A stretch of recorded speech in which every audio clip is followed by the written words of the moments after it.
En una mañana fría de 1962, en una estación británica aparentemente común, los ingenieros observaron una locomotora que parecía salida directamente del pasado victoriano, con su caldera cilíndrica, su tender acoplado y su silueta clásica de vapor. Sin embargo, cuando encendieron el motor, no se escuchó el característico resoplido rítmico de los pistones ni el golpeteo metálico del mecanismo de válvulas. En su lugar, el aire se llenó con un chillido agudo y continuo, como el de un avión de combate acelerando en la pista. Aquello no era vapor, era una turbina de gas escondida dentro del cuerpo de una locomotora tradicional. La GT3 fue uno de los experimentos más extraños y ambiciosos de la ingeniería ferroviaria británica. En plena transición hacia la modernización del sistema ferroviario, cuando el carbón estaba siendo reemplazado por diésel y electricidad, algunos ingenieros creían que aún existía una tercera vía. No querían seguir quemando carbón, pero tampoco estaban convencidos de que el diésel fuera el único futuro posible. Pensaban que la respuesta podía estar en la tecnología aeronáutica, la turbina de gas. La idea no surgió de la nada. Gran Bretaña ya había probado locomotoras de turbina anteriormente, pero aquellas eran máquinas voluminosas y radicales en su diseño, muy alejadas de la apariencia convencional que los trabajadores ferroviarios reconocían. La GT3 buscaba algo distinto: integrar una turbina de gas dentro de un chasis que recordara a una locomotora de vapor tradicional, utilizando una configuración familiar para el personal y compatible con la infraestructura existente. El corazón del proyecto fue la turbina EM27L, capaz de generar aproximadamente 2.700 caballos de fuerza. El problema era que una turbina produce potencia a velocidades de rotación extremadamente altas, en torno a 15.000 revoluciones por minuto, algo completamente inútil para ruedas que necesitan par elevado a bajas revoluciones. Para convertir ese grito de alta velocidad en fuerza utilizable sobre los rieles, los ingenieros diseñaron una compleja caja de engranajes reductora capaz de transformar esa velocidad en tracción efectiva. El resultado fue una máquina que a simple vista engañaba. Desde cierta distancia la GT3 parecía una locomotora de vapor de disposición 460, con 4 ruedas motrices principales y ruedas guía delanteras. Tenía incluso un tender, aunque en lugar de transportar carbón y agua, llevaba queroseno. La pintura en rojo óxido reforzaba la ilusión de que se trataba de una máquina más en el patio de maniobras. Pero los detalles revelaban la verdad. No había cilindros visibles ni bielas en movimiento. No existía el ballet mecánico típico del vapor. El bastidor estaba reforzado de manera extraordinaria para soportar el par transmitido por la turbina, y el interior de la supuesta caldera albergaba un sistema completamente distinto a cualquier cosa que el ferrocarril británico hubiera visto antes. Cuando la turbina arrancaba, el sonido era desconcertante. No había presión acumulándose lentamente ni el silbido previo a la salida. Había un aumento progresivo del tono, un zumbido que escalaba hasta convertirse en un chillido constante. Para los trabajadores acostumbrados al ritmo orgánico del vapor, aquello sonaba antinatural, casi agresivo. Era tecnología aeronáutica obligada a vivir sobre rieles. Las pruebas iniciales en banco fueron prometedoras. La turbina entregaba la potencia esperada, el sistema de engranajes resistía y la estructura no mostraba fallos inmediatos. En papel, los números eran competitivos frente a las locomotoras diésel más potentes del momento. 2.700 caballos de fuerza no eran una cifra menor en el contexto británico de principios de los años 60. Sin embargo, las pruebas estáticas no capturan la realidad del ferrocarril. Una locomotora no vive en un banco de pruebas. Vive entre señales, curvas, pendientes, cambios de velocidad y exigencias constantes. Cuando la GT3 salió a la línea principal para sus primeras pruebas reales, el objetivo era claro: demostrar que no solo era potente, sino viable. En rutas alrededor de Leicester, la locomotora mostró que podía arrastrar trenes de pasajeros y mercancías sin problemas graves. Alcanzaba velocidades cercanas a 90 millas por hora y mantenía una aceleración suave una vez que la turbina alcanzaba su régimen óptimo. La ausencia de transmisión eléctrica simplificaba el sistema en comparación con las diésel eléctricas, ya que la potencia pasaba directamente de la turbina a las ruedas mediante engranajes. El momento decisivo llegó cuando fue enviada a una de las rutas más exigentes del país, el ascenso de Shap, una subida prolongada que históricamente había puesto a prueba a las locomotoras de vapor.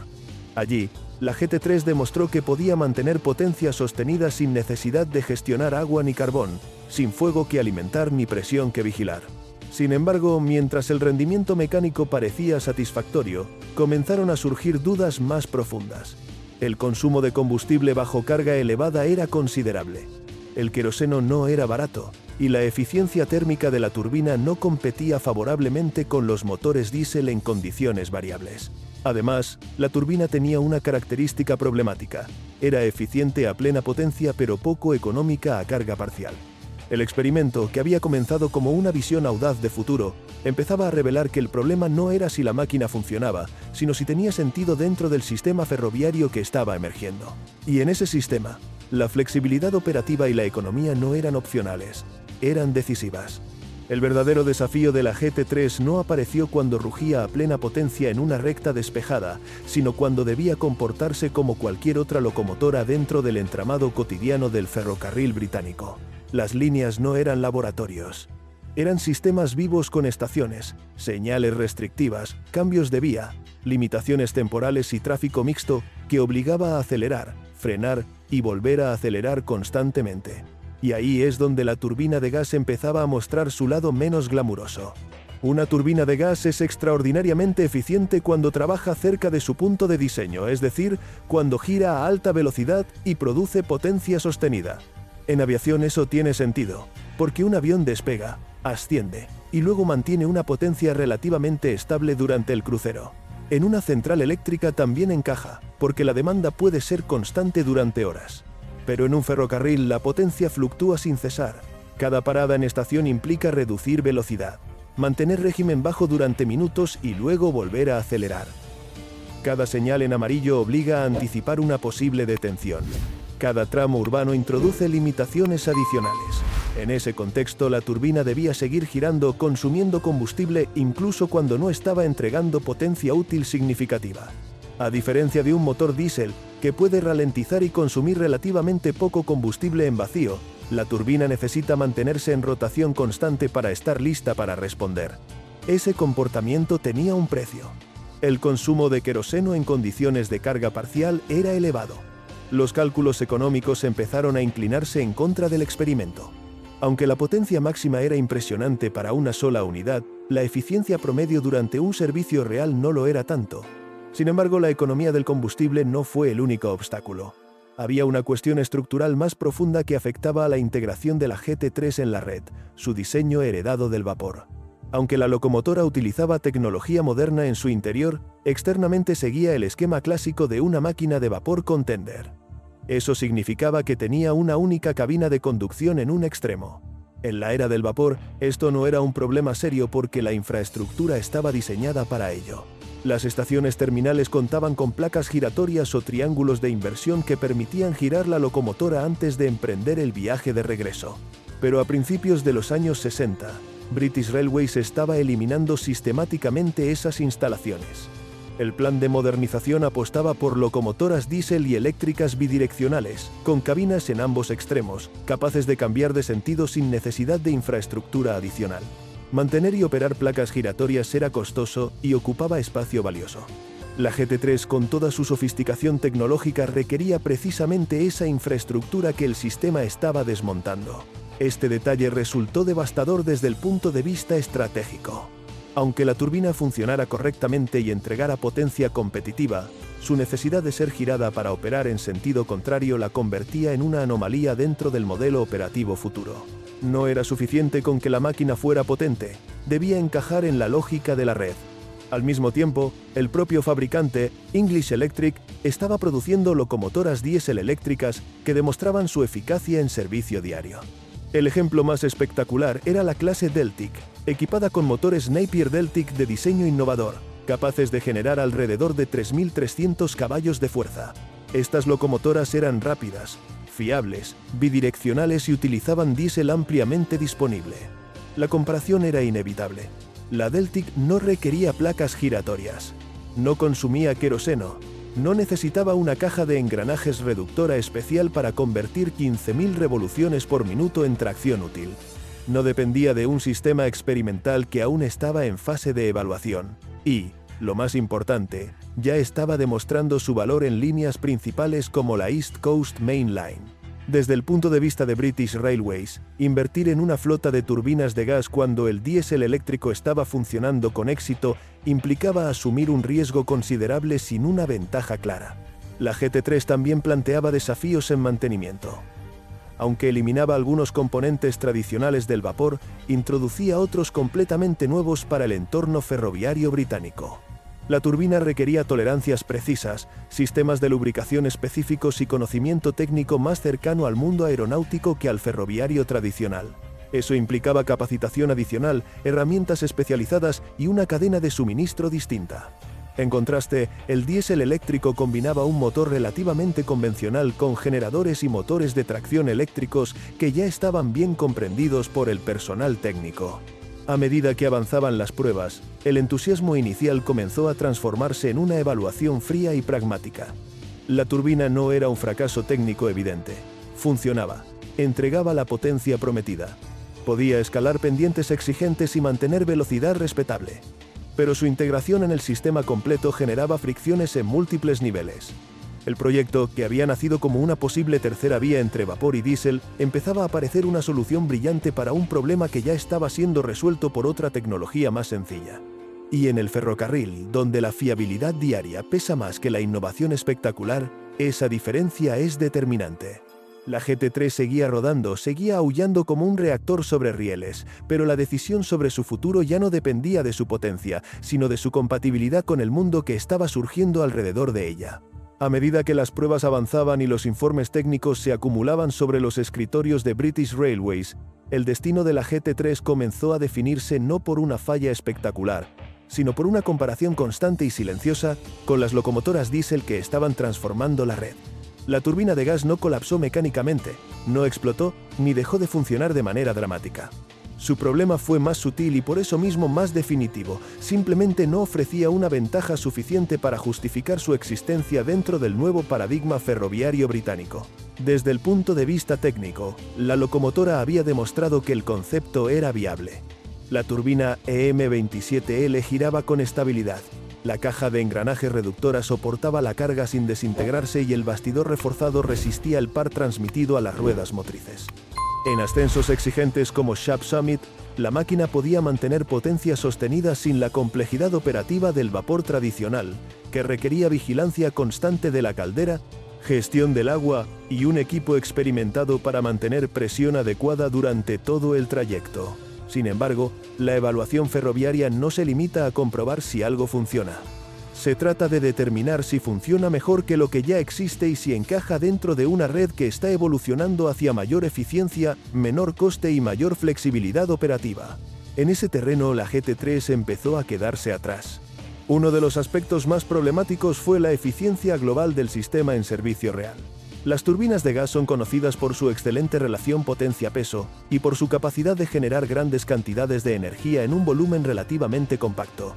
Esa cualidad es decisiva en aviación, donde cada kilogramo cuenta, pero en una locomotora, el peso adicional no representa una penalización tan crítica. Un chasis ferroviario puede soportar motores más pesados sin comprometer su función básica. Por lo tanto, la ventaja estructural de la turbina se diluía en el contexto ferroviario. Además, la eficiencia térmica de la turbina variaba considerablemente según el régimen de operación. Cuando trabajaba cerca de su potencia nominal, el rendimiento era aceptable, pero en situaciones de carga parcial o en periodos prolongados de baja demanda, el consumo de combustible seguía siendo elevado en comparación con un motor diésel que puede modular su inyección con mayor precisión. El queroseno, aunque técnicamente adecuado para la turbina, no era tan económico ni tan ampliamente integrado en la logística ferroviaria como el diésel. El mantenimiento representaba otra capa de complejidad. La turbina exigía inspecciones y cuidados que diferían sustancialmente de los procedimientos tradicionales del ferrocarril británico.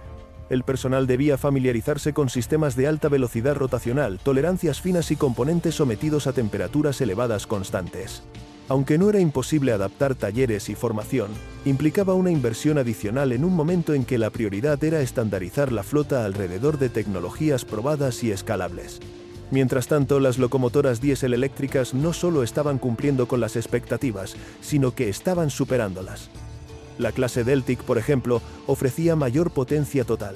cabinas en ambos extremos para operación bidireccional y una integración perfecta con la infraestructura que British Railways estaba construyendo para el futuro.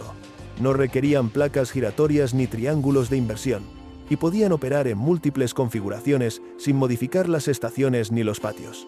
En contraste, la GT3, pese a su corazón futurista, mantenía una arquitectura heredada del vapor que exigía ser girada para operar en sentido contrario.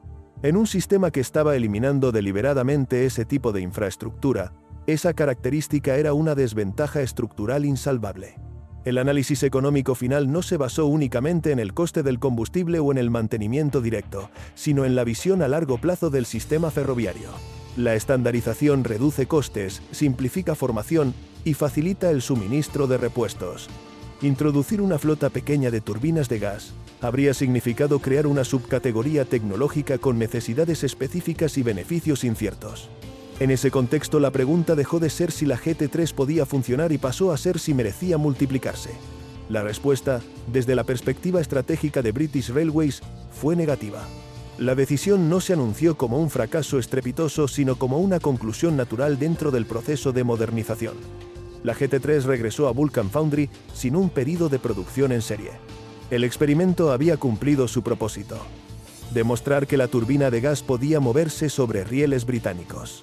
Lo que no logró demostrar fue que esa capacidad representara el siguiente paso lógico para la red. El simbolismo de lo que ocurrió después resultó casi poético. La locomotora, que había sido concebida como una alternativa avanzada al vapor, terminó siendo desmantelada apenas unos años después de sus pruebas. Y en un giro irónico de la historia, fue remolcada hacia su destino final por una locomotora de vapor convencional. Aquella máquina, que parecía vapor pero sonaba como un reactor, terminó sus días bajo el arrastre del mismo sistema que pretendía superar. El experimento dejó una enseñanza clara para la ingeniería ferroviaria británica. La innovación no se evalúa solo por su potencia o por su originalidad técnica, sino por su capacidad de integrarse en un sistema complejo que incluye infraestructura, economía, logística y cultura operativa. La GT3 demostró que la tecnología de turbina de gas podía adaptarse al entorno ferroviario, pero también reveló que esa adaptación no era necesariamente la opción más sensata frente a alternativas más simples y mejor alineadas con la dirección estratégica del país. Así, la locomotora, que escondía una turbina de gas dentro de una silueta de vapor, se convirtió en un capítulo fascinante pero breve en la historia ferroviaria británica, un recordatorio de que el futuro no siempre pertenece a la solución más exótica, sino a la que encaja mejor en el sistema completo. Cuando la GT3 fue retirada del servicio y devuelta a Vulcan Foundry a finales de 1962, no hubo ceremonias ni discursos grandilocuentes que marcaran el final del experimento. La locomotora simplemente dejó de ser necesaria dentro de la narrativa que British Railways estaba construyendo para sí misma. El plan de modernización seguía avanzando con determinación. Los diésel y las eléctricas se multiplicaban en las líneas principales y el lugar para una turbina de gas con silueta de vapor se reducía a una curiosidad técnica sin encaje práctico. Durante algunos meses, la máquina permaneció en los talleres, parcialmente desmontada, como si aún existiera la posibilidad de que alguien reconsiderara su destino. Sin embargo, esa reconsideración nunca llegó. La realidad económica y operativa pesaba más que cualquier fascinación tecnológica.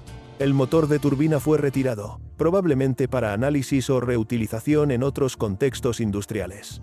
El bastidor reforzado, diseñado para soportar un par que pocas locomotoras británicas habían experimentado, fue cortado. El tender, que había transportado queroseno en lugar de carbón y agua, fue separado y desguazado.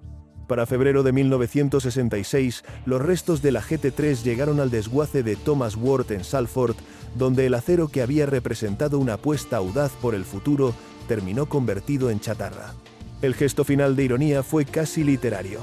La locomotora experimental, concebida para trascender el vapor, fue remolcada hacia su desmantelamiento por una locomotora de vapor convencional, cerrando así el círculo con una imagen que sintetiza la paradoja de toda su existencia.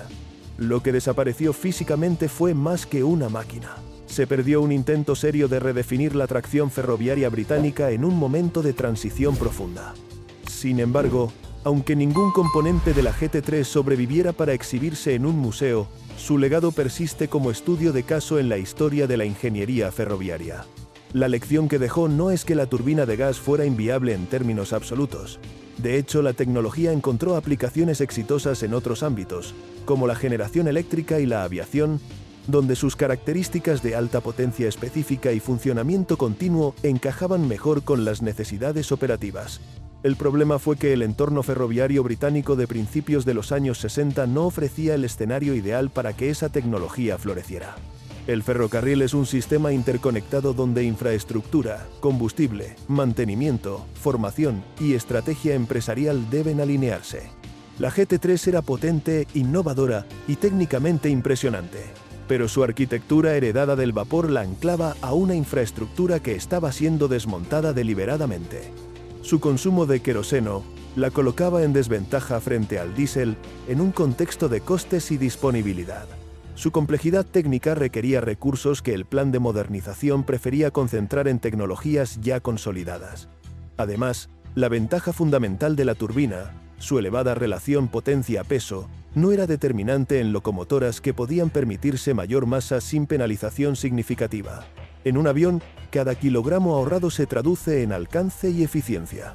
En un tren, la masa adicional se distribuye sobre rieles capaces de soportarla, y el espacio disponible permite integrar motores diésel con generadores y sistemas eléctricos que ofrecen mayor control y flexibilidad. La historia de la GT3 revela algo más amplio sobre el progreso tecnológico. No basta con que una máquina funcione, debe ser compatible con el ecosistema en el que opera. Debe integrarse en las prácticas existentes o justificar de manera contundente la transformación de esas prácticas. Cuando una innovación exige cambios estructurales profundos sin ofrecer beneficios claros y sostenidos, su futuro se vuelve frágil. British Railways eligió la coherencia del sistema sobre la espectacularidad del experimento. El diésel y la electricidad ofrecían un camino claro hacia la estandarización, la reducción de costes y la simplificación operativa. La turbina de gas, pese a su atractivo conceptual, representaba una bifurcación incierta. Con el paso del tiempo, la GT3 se convirtió en una especie de mito técnico, una máquina que parecía vapor pero escondía una turbina que giraba a 15.000 revoluciones por minuto, una locomotora que sonaba como un reactor en una red acostumbrada al resoplido del carbón. Las fotografías en rojo óxido y los informes técnicos son ahora las únicas huellas tangibles de su existencia. Sin embargo, su fracaso relativo no debe interpretarse como un error absurdo, sino como un experimento necesario en un periodo de transición. Las industrias avanzan probando caminos alternativos, incluso cuando esos caminos resultan ser callejones sin salida. La GT3 fue uno de esos caminos. Demostró que la turbina de gas podía adaptarse al entorno ferroviario británico, pero también confirmó que la solución más práctica no siempre es la más exótica. Al final, el vapor desapareció, el diésel dominó durante décadas y la electrificación se expandió progresivamente. La turbina de gas quedó como una nota al margen, un recordatorio de que la innovación no se mide solo por la potencia generada, sino por la armonía entre tecnología y sistema. La GT3 fue el vapor que no era vapor, una locomotora que encarnó la tensión entre tradición y modernidad en un momento crítico de la historia ferroviaria británica. Y aunque su vida operativa fue breve, su historia sigue resonando como el eco lejano de aquella turbina que, por un instante, hizo que una estación británica sonara más a pista de despegue que a patio de locomotoras.